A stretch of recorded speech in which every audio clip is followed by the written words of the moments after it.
أعوذ بالله من الشيطان الرجيم. بسم الله الرحمن الرحيم. يا أيها الذين آمنوا أوفوا بالعقود أحلت لكم بهيمة الأنعام إلا ما يتلى عليكم غير مهل الصيد وأنتم حرم إن الله يحكم ما يريد. يا أيها الذين آمنوا لا تهلوا شعائر الله ولا الشهر الحرام ولا هدي ولا القلائد ولا أمين البيت الحرام يبتغون فضلا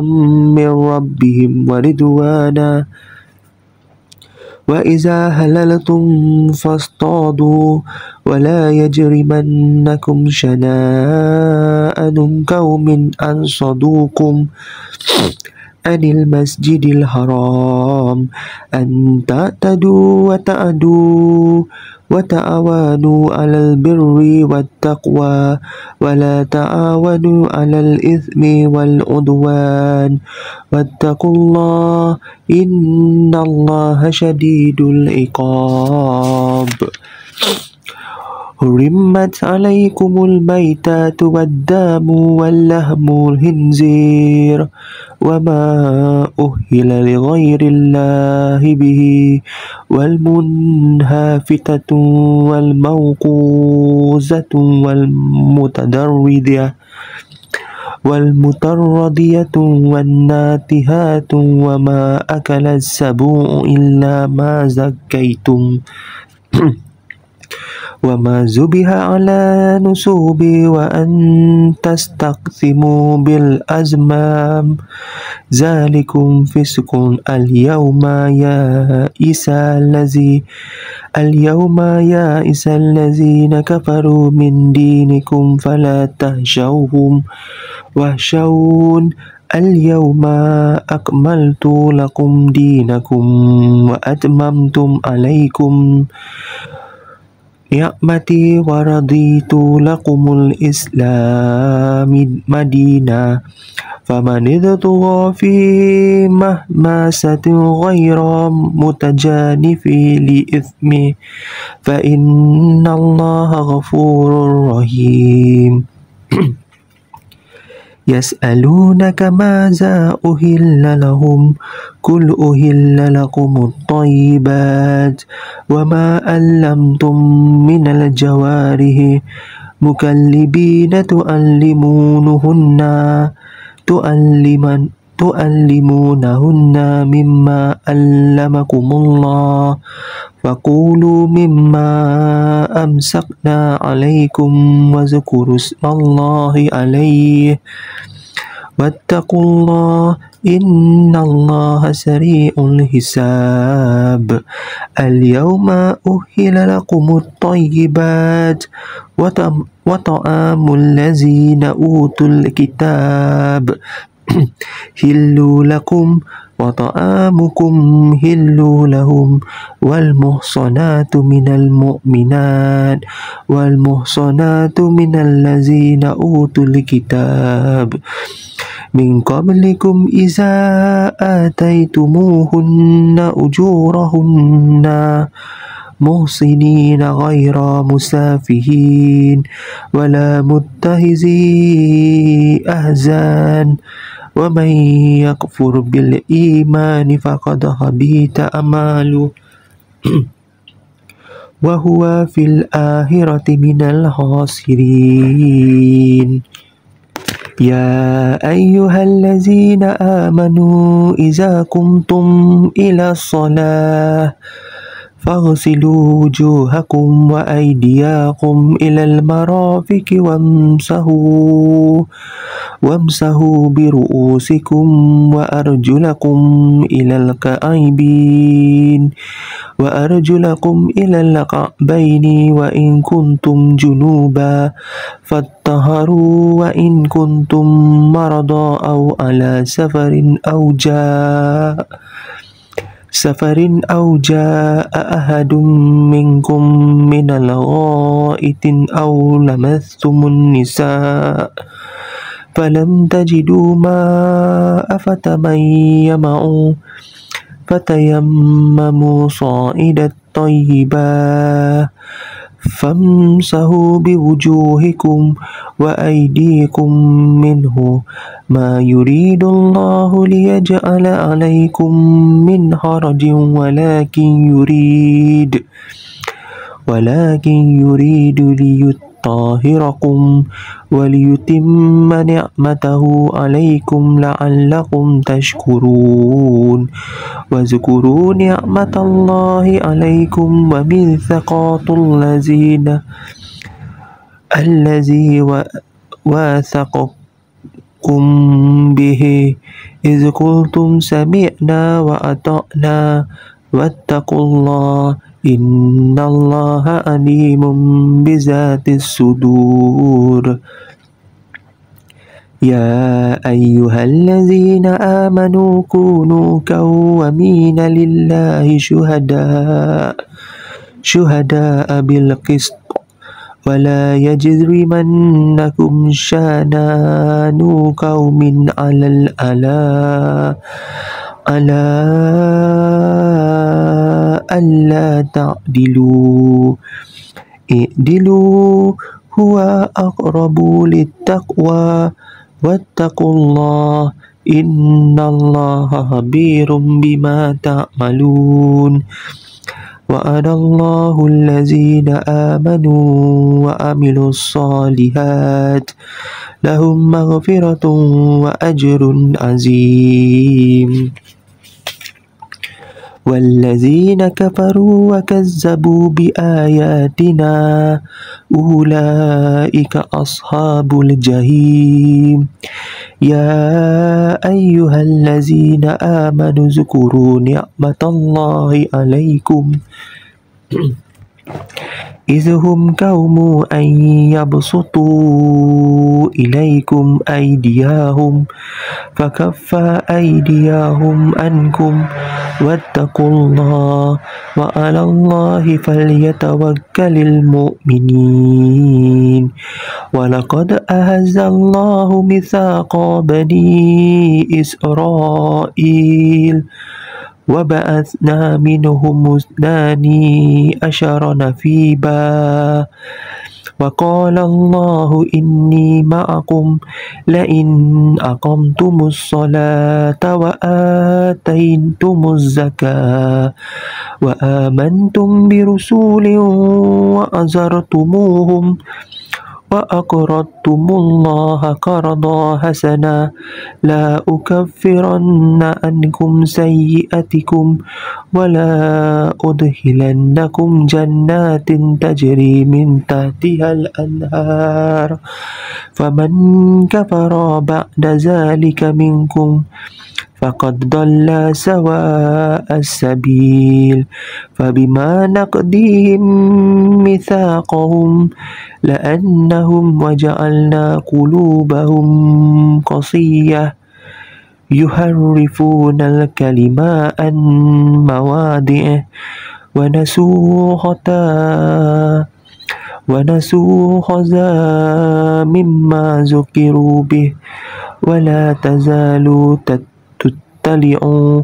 على خائنة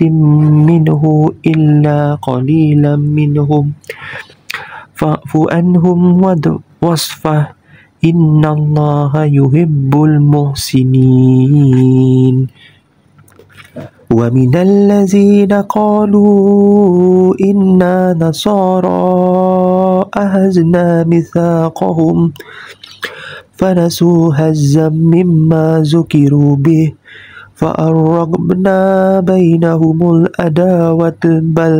وبغضاء إلى يوم القيامة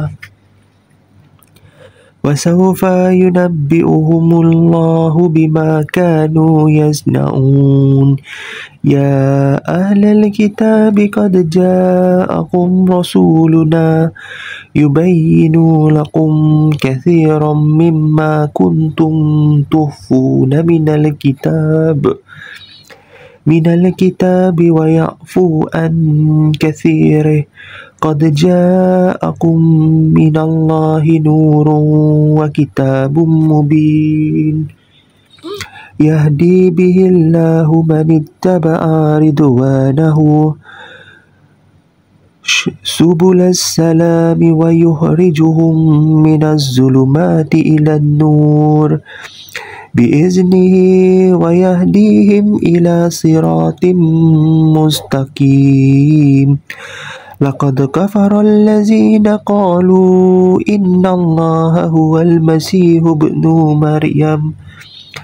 قل فمن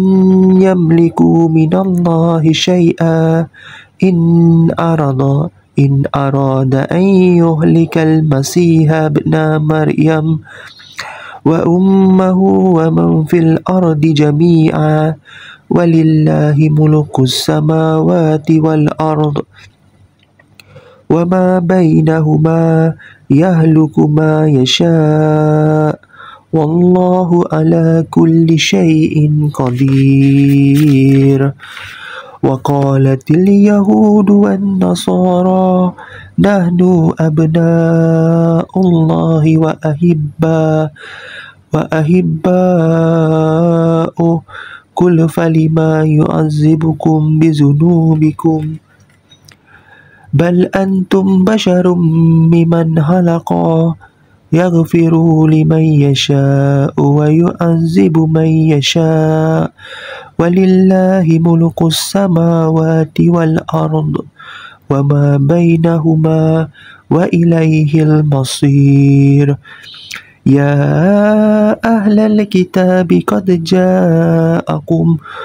رسولنا يبين لكم على فترات من الرسول أن تقولوا ما جاءنا من بشير ولا نذير فقد جاءكم بشيرة ونذير والله على كل شيء قدير وإذ قال موسى لقومه يا قوم اذكروا نعمة الله عليكم إذ جعل فيكم أنبياء وجعلكم ملوكا وأتاكم ما لم يؤتي أحدا من العالمين يا قوم ادخلوا الأرض المقدسة التي كتب الله لكم ولا ترتدوا على أدباركم فتنقلبوا خاسرين قالوا يا موسى إن فيها قوما جبارين وإن لن ندخلها حتى يخرجوا منها فإن يخرجوا منها فإنا داخلون قال رجلان من الذين يخافون أنعم الله عليهم ادخلوا عليهم الباب فإذا دخلتموه فإنكم غالبون وعلى الله فتوكلوا إن كنتم مؤمنين قالوا يا موسى إن لن ندخلها أبدا ما داموا فيها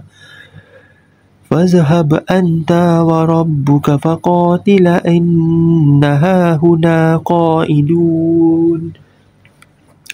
قال ربي إني لا أملك إلا نفسي وأخي فافرق بيننا وبين القوم الفاسقين قال فإنها محرمة عليهم 40 سنة يتيهون في الأرض فلا تأس على القوم الفاسقين واتل عليهم نبأ ابني آدم بالحق إذ قربا قربانا فتقبل من أحدهما ولم يتقبل من الآخر قال يا أقتلنك قال إنما يتقبل الله من المتقين لئن بسطت إلي يدك لتقتلني ما أنا ببسيط يدي إليك لأقتلك إني أخاف الله رب العالمين إني أريد أن تبوء بإثمي وإثمك فتكون من أصحاب النار وذلك جزاء الظالمين فتوأت له نفسه قتل أخيه فقتله فأصبح من الخاسرين فبعث الله غرابا يبحث في الأرض ليريه كيف يواري سوءة أخيه قال يا ويلتى أعجزت أن أكون مثل هذا الغراب فأواري سوءة أخي فأصبح من النادمين من أجل ذلك كتبنا على بني إسرائيل أنه من قتل نفسا بغير نفس أو فساد في الأرض فكأنما قتل الناس جميعا ومن أحياها فكأنما أحيا الناس جميعا ولقد جاءتهم رسلنا بالبينات ثم إن كثيرا منهم بعد ذلك في الأرض لمسرفون إنما جزاء الذين يحاربون الله ورسوله ويسعون في الأرض فسادا أن يقاتلوا أو يصلبوا أو تقطع أيديهم وأرجلهم من خلاف أو ينفوا من الأرض ذلك لهم خزي في الدنيا ولهم في الآخرة عذاب عظيم إلا الذين تابوا من قبل أن تقدروا عليهم فاعلموا أن الله غفور رحيم يا أيها الذين آمنوا اتقوا الله وابتغوا إليه الوسيلة وجاهدوا في سبيله لعلكم تفلحون إن الذين كفروا لو أن لهم ما في الأرض جميعا ومثله معه ليفتدوا به من عذاب يوم القيامة ما تقبل منهم ولهم عذاب عليم يريد أن يخرجوا من النار وما هم بخارجين منها ولهم عذاب مقيم والسارق والسارقات فاقطعوا أيديهما جزاء بما كسب نكالا من الله والله عزيز حكيم فمن تاب من بعد ظلمه وأصلح فإن الله فإن الله يتوب عليه إن الله غفور رحيم ألم تعلم أن الله له ملك السماوات والأرض يعذب من يشاء ويغفر لمن يشاء والله على كل شيء قدير يا أيها الرسول يحزنك الذين يصارعون في الكفر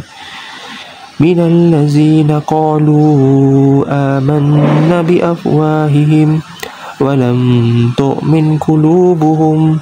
ومن الذين هادوا سماعون للكاذبين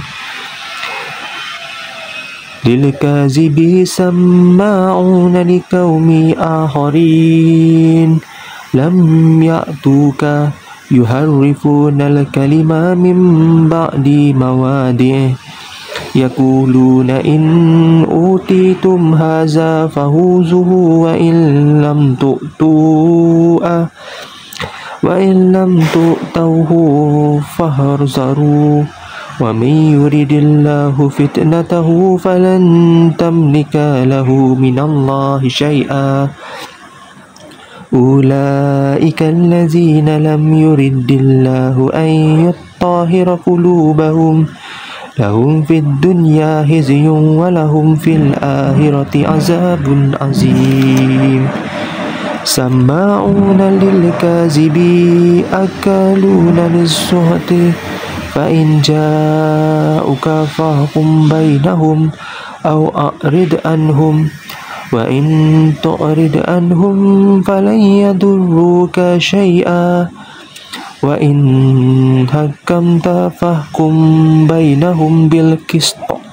إن الله يحب المقسطين وكيف يحكمونك وعندهم التوراة فيها حكم الله ثم يتولون من بعد ذلك وما أولئك بالمؤمنين إنا أنزلنا التوراة فيها هدى والنور يحكم بها النبيون الذين أسلموا للذين هادوا والربانيون والأحبار بما استحفظوا من كتاب الله وكانوا عليه شهداء فلا تخشوا الناس واخشوني ولا تشتروا بآياتي ثمنا قليلا ومن لم يحكم بما أنزل الله فأولئك هم الكافرون وكتبنا عليهم فيها أن النفس بالنفس والعين بالعين والأنف بالأنف والأذن بالأذن والسن بالسن والجروح قصاص فمن تصدق به فهو كفارة له ومن لم يحكم بما أنزل الله فأولئك هم الظالمون وفقينا على آثارهم بعيسى ابن مريم مصدقا لما بين يديه من التوراة وآتيناه الإنجيل فيه هدى ونور ومصدقا لما بين يديه من التوراة وهدى وموعظة للمتقين وليحكم أهل الإنجيل بما أنزل الله فيه ومن لم يحكم بما أنزل الله فأولئك هم الفاسقون وأنزلنا إليك الكتاب بالحق مصدقا لما بين يديه من الكتاب ومهيمنا عليه فاحكم بينهم بما أنزل الله ولا تتبع أهواءهم أما جاءك من الحق لكل جعلنا منكم شرعة ومنهاجا ولو شاء الله لجعلكم أمة واحدة ولكن ليبلوكم فيما آتاكم فاستبقوا الخيرات إلى الله مرجعكم جميعا فينبئكم بما كنتم فيه تختلفون وأنيكم بينهم بما أنزل الله ولا تتبع أهواءهم واحذرهم أن يفتنوك عن بعد ما أنزل الله إليك فإن تولوا فاعلم أنما يريد الله أن يصيبهم ببعض ذنوبهم وإن كثيرا من الناس لفاسقون أفحكم الجاهليات يبغون ومن أحسن من الله حكما لقوم يوقنون يا أيها الذين آمنوا لا تتخذوا اليهود والنصارى أولياء بعض ومن يتولهم منكم فإنه منهم إن الله لا يهدي القوم الظالمين فترى الذين في قلوبهم مرض يسارعون فيهم يقولون تخشى أن تصيبنا دائرة فعسى الله أن يأتي بالفتح أو أمر من عنده فيصبحوا على ما أسروا في أنفسهم نادمين ويقول الذين آمنوا أهؤلاء الذين أقسموا بالله جهد أيمانهم إنهم لمعكم هابطت أعمالهم فأصبحوا خاسرين يا أيها الذين آمنوا من يرتد منكم عن دينه فسوف يأتي الله بقوم يحبهم ويحبونه أذلة على المؤمنين أعزة على الكافرين يجاهدون في سبيل الله ولا يهافون لومة لائم ذلك فضل الله يؤتيه من يشاء والله واسع عليم إنما وليكم الله ورسوله والذين آمنوا الذين يقيمون الصلاة ويؤتون الزكاة وهم راكعون ومن يتول الله ورسوله والذين آمنوا فإن حزب الله هم الغالبون يا أيها الذين آمنوا لا تتخذوا الذين اتخذوا دينكم هزوا ولعبا من الذين أوتوا الكتاب من قبلكم والكفار أولياء واتقوا الله إن كنتم مؤمنين وإذا ناديتم إلى الصلاة اتخذوها هزوا ولعبا ذلك بأنهم قوم لا يعقلون قل يا أهل الكتاب هل تنكمون منا إلا أن آمنا بالله وما أنزل إلينا وما أنزل من قبل وأن أكثركم فاسقون قل هل أنبئكم بشر من ذلك مثوبة عند الله من لعنه الله وغضب عليه وجعل منهم القردة والخنازير وعبد الطاغوت أولئك شر مكانا وضلوا عن سواء السبيل وإذا جاءوكم قالوا آمنا وقد دخلوا بالكفر وهم قد خرجوا به والله أعلم بما كانوا يكتمون وترى كثيرا منهم يسارعون في الإثم والعدوان وأكلهم السحت لبئس ما كانوا يعملون لولا ينهم الزبانيون والأحبار عن قولهم الإثم وأكلهم السحت لبئس ما كانوا يصنعون وقالت اليهود يد الله مغلولة غلت أيديهم ولعنوا بما قالوا بل يداه مبسوطتان ينفق كيف يشاء وليزيدن كثير منهم ما أنزل إليك من ربك طغيانا وكفرا وألقينا بينهم العداوة والبغضاء إلى يوم القيامة كلما أوقدوا نارا للحرب أطفاها الله ويسعون في الأرض فسادا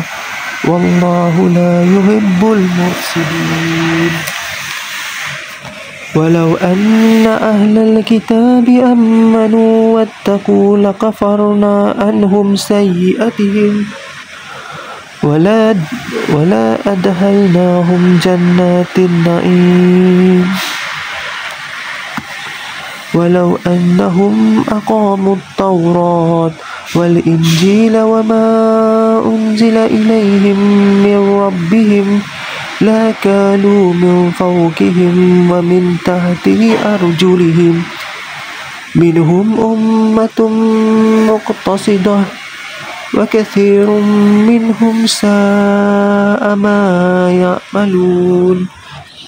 يا أيها الرسول بلغ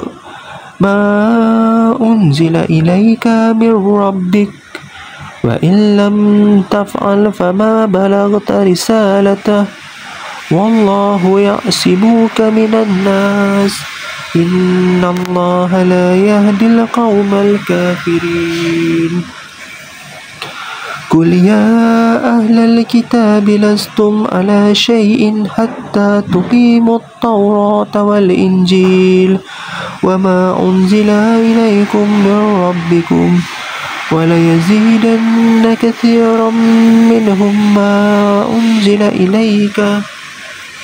من ربك طغيانا وكفرا أفلا تأسى على القوم الكافرين إن الذين آمنوا والذين هادوا والصابئون والنصارى من آمن بالله واليوم الآخر وعمل صالحا فلا خوف عليهم ولا هم يحزنون لقد أخذنا ميثاق بني إسرائيل وأرسلنا إليهم رسولا كلما جاءهم رسول بما لا تهوى أنفسهم فريقا كذبوا وفريقا يقتلون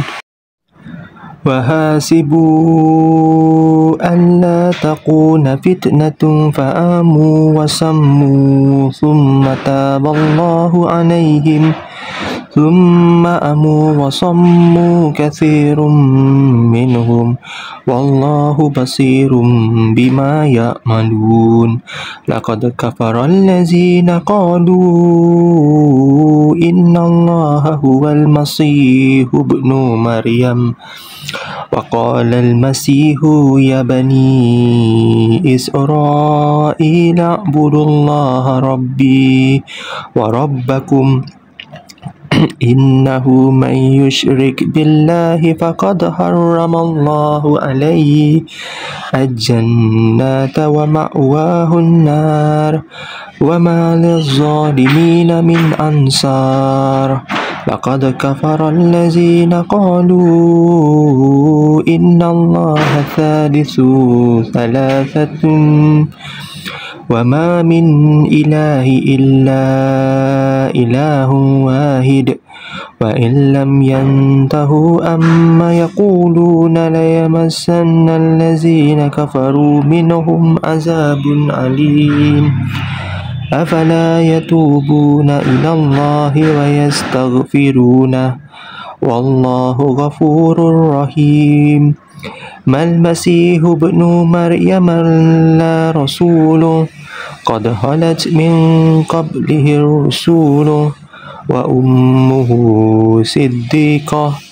كانا يأكلان الطعام انظر كيف نبين لهم الآيات ثم انظر أن يؤفكون قل أتعبدون من دون الله ما لا يملك لكم ضرا ولا نفعا والله هو السميع العليم قل يا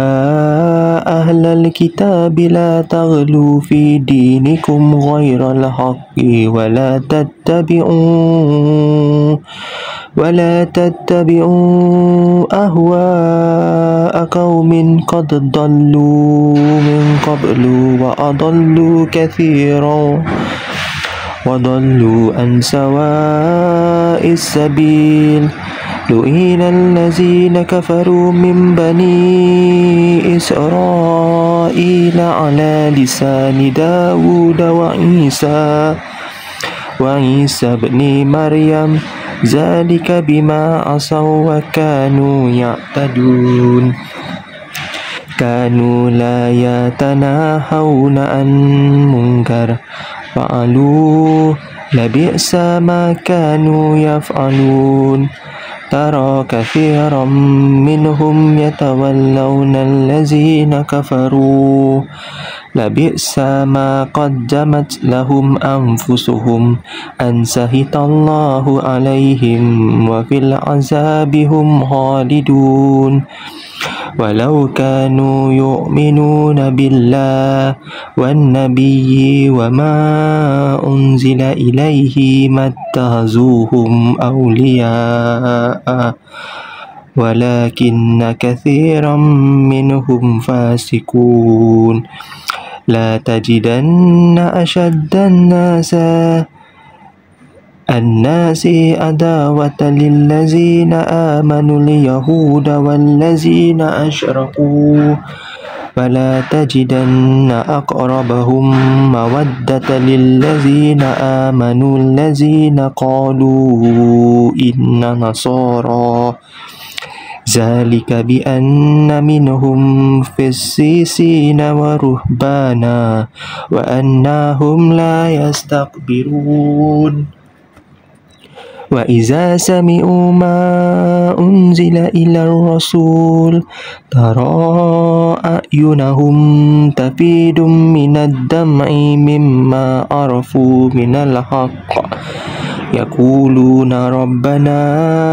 آمنا فاكتبنا مع الشاهدين وما لنا لا نؤمن بالله وما جاءنا من الحق ونطمع أن يدخلنا ربنا مع القوم الصالحين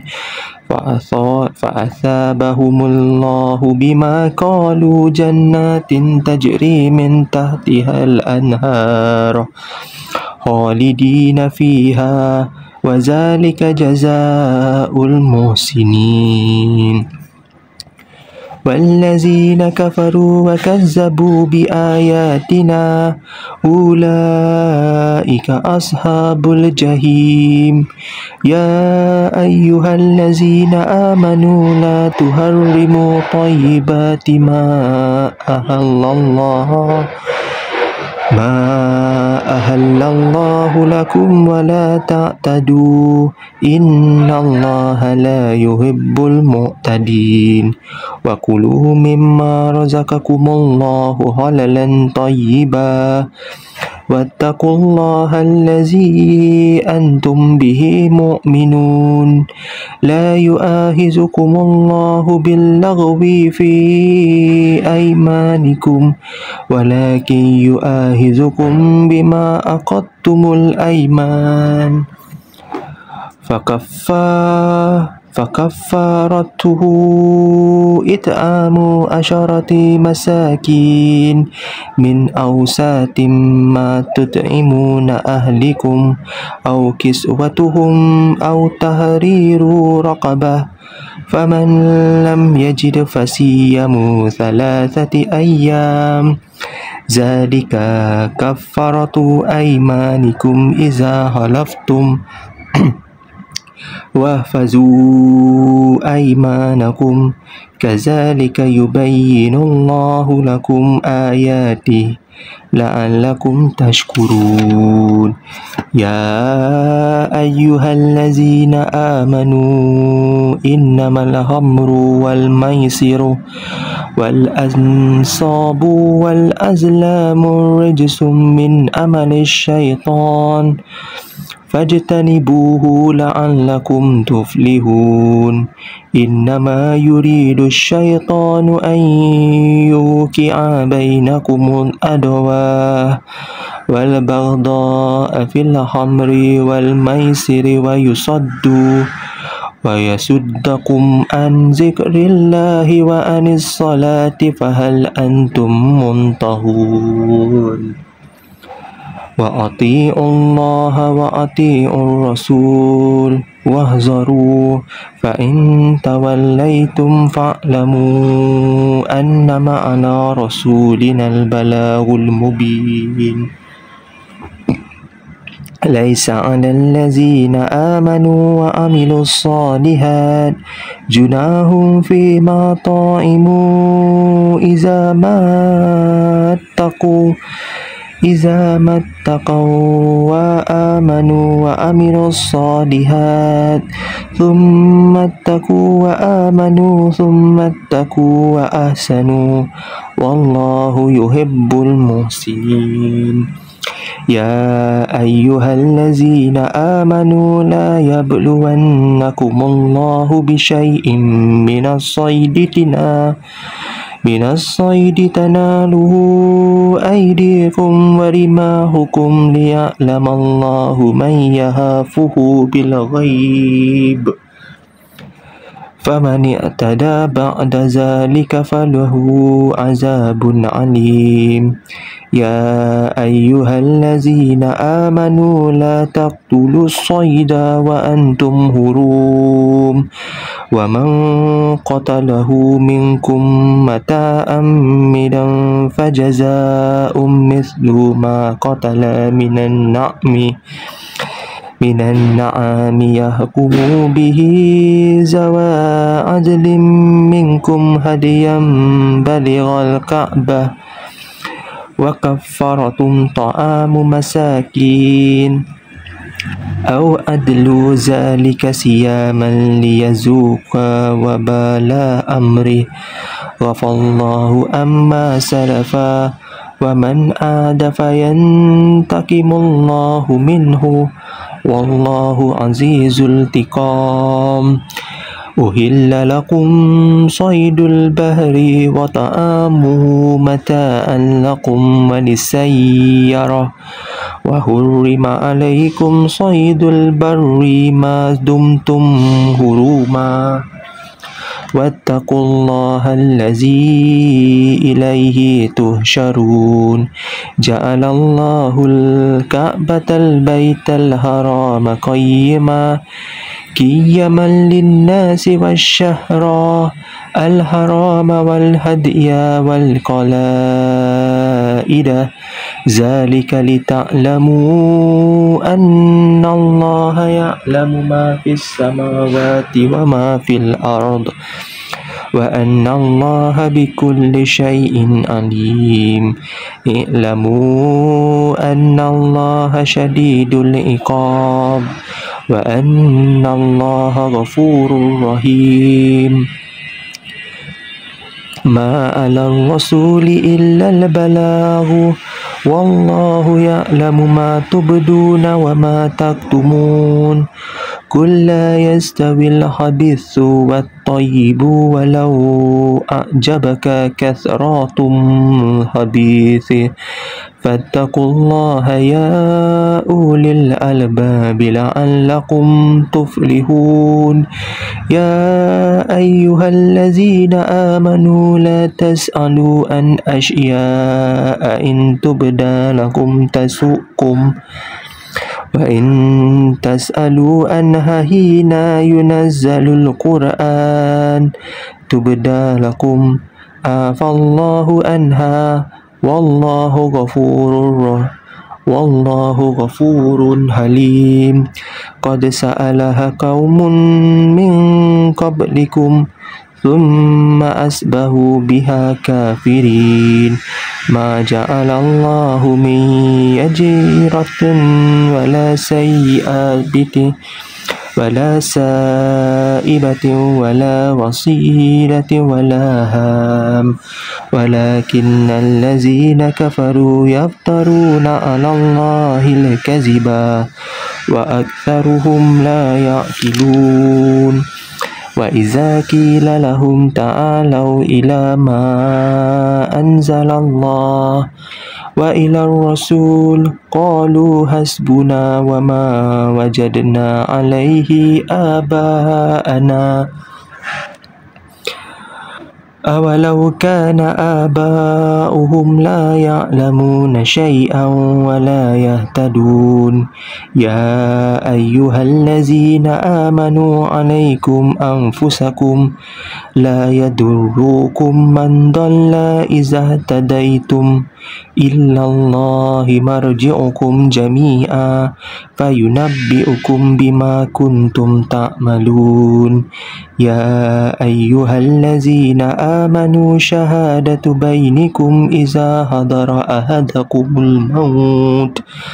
أحدكم الموت حين وصية اثنين ذوى عدل منكم أو آخرين من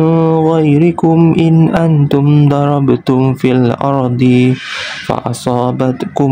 مصيبة الموت تحبسونهما من بعد الصلاة فيقسمان بالله إن ارتبتم لا تشتري به ثمنا ولو كان ذا قربى ولا نكتم شهادة الله إنا إذا لمن الآثمين فإن أثر على أنهما استحقا إثما فآخران يقومان مقامهما من الذين استحق عليهم الأوليان فيقسمان بالله لشهادتنا أحق من شهادتهما وما اعتدينا إنا إذا لمن الظالمين ذلك أدنى أن يأتوا بالشهادة على وجهها أو يخافوا أن ترد أيمان بعد أيمانهم واتقوا الله واسمعوا والله لا يهدي القوم الفاسقين يوم يجمع الله الرسل فيقول ماذا أجبتم قالوا لا علم لنا إنك أنت علم الغيوب إذ قال الله يا عيسى ابن مريم اذكر نعمتي عليك وعلى والدتك إذ أيدتك بروح القدوس تكلم الناس في المهد وكهلا وإذ علمتك الكتاب والحكمة والتوراة والإنجيل وإذ تهلك من الطين كهيئة الطير بإذني فتنفخ فيها فتكون طيرا بإذنه وتبرئ الأكمه والأبرص بإذنه وإذ تخرج الموتى بإذنه وإذ كففت بني إسرائيل عنك إذ جئتهم بالبينات فقال الذين كفروا منهم إن هذا إلا سحر مبين وإذ أوحيت إلى الحواريين أن آمنوا بي وبرسولي قالوا آمنا واشهد بأننا مسلمون إذ قال الحواريون يا عيسى ابن مريم هل يستطيع ربك أن ينزل علينا مائدة من السماء قال اتقوا الله إن كنتم مؤمنين قالوا نريد أن نأكل منها وتطمئن قلوبنا ونعلم أن قد صدقتنا ونكون عليها من الشاهدين قال عيسى ابن مريم اللهم ربنا أنزل علينا مائدة من السماء تكون لنا عيدا لأولنا وآخرنا وآية منك وارزقنا وأنت خير الرازقين قال الله إني منزلها عليكم فمن يكفر بعد منكم فإني أعذبه عذابا لا أعذبه أحدا من العالمين وإذ قال الله يا عيسى ابن مريم أنت قلت للناس اتخذوني وأمي إلهين من دون الله قال سبحانك ما يكون لي أن أقول ما ليس لي بحق إن كنت قلته فقد علمته تعلم ما في نفسي ولا أعلم ما في نفسك إنك أنت علم الغيوب ما قلت لهم إلا ما أمرتني به أن اعبدوا الله ربي وربكم وكنت عليهم شهيدا ما دمت فيهم فلما توفيتني كنت أنت الرقيب عليهم وأنت على كل شيء شهيد إن تعذبهم فإنهم عبادك